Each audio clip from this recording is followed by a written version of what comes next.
سلام، خوش اومدید به این ویدیو از کانال پایا. خب تو این ویدیو اومدیم که وصل شدن صفحه گوشی به لپتاپ. خب اولیش با کابل بدون اینترنت و بدون نصب برنامه روی گوشی و دومش با اینترنت و حتی خوبیش اینه که بدون اینترنت مشترک. خب برای این کار ما اول میریم توی برای گزینه اول میریم توی گوگل. خب برای این کار میریم تو گوگل و سرچ میکنیم SCRCP. خب و اولی سایت گیت هاب رو وا میکنیم و از این سایت باید دانلودش کنیم. ورژن 3.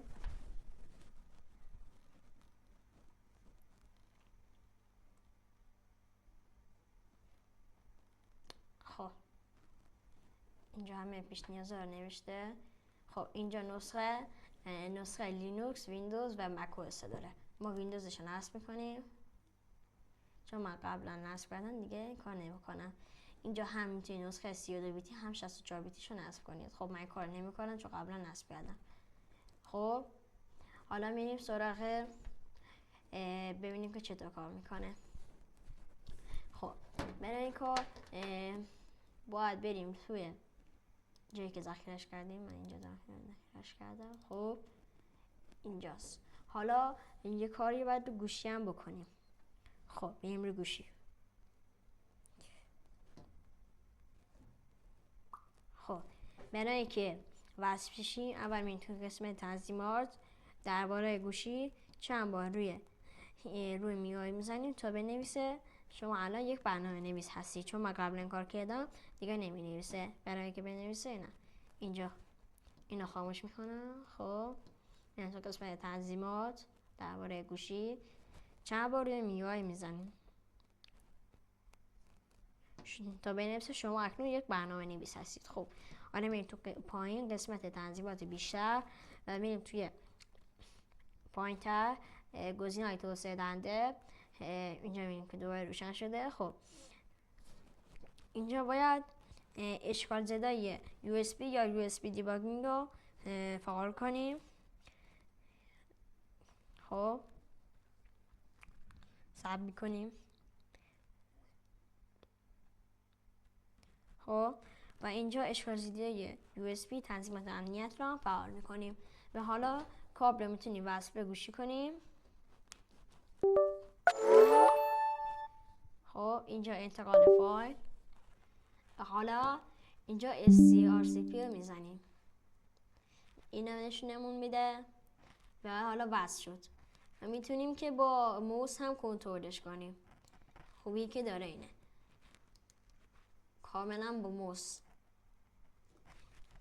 خیلی کیفیت خوبی هم داره. اگه ما این USB دیباگینگ فعال نمی کردیم خب دیگه نمیتونستیم با موس کنترلش کنیم. خب و حالا به روش دوم هم با اینترنت و بدون وای فای مشترک. خب معلوم اینو در میارم، نیازی بهش نداریم. خب اینا میبندم.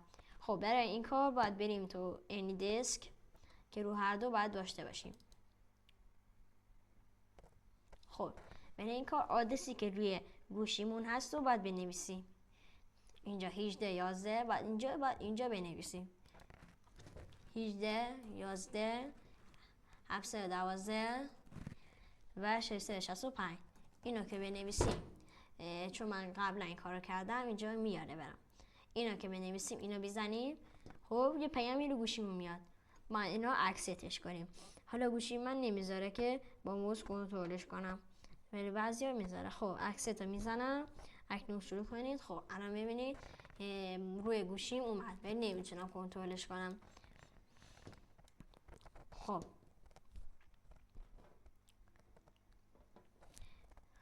یه کوچولو تأخیر داره ولی چیزی نیست. خب حالا یه خوبی دیگه که داره میتونیم با گوشی وصل اینی دیسک بشیم و با گوشی لپتاپ کنترل کنیم. برای این کار باید بریم اینجا کدی که لپتاپ رو بنویسیم. کدش 1328 279 و 431.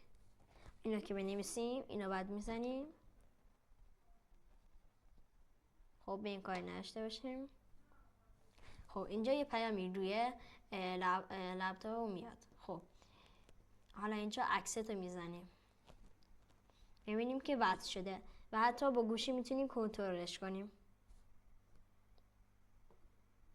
خیلی خوبیه که داره اینه. الان با گوشی دارم کنترل میکنم و هر دو روی هم صفحه و هم لپتاپ میام.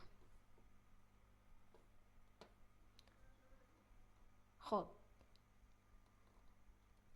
یه ذره سخته و از اینجا شاید بشه بزرگش هم بکنیم.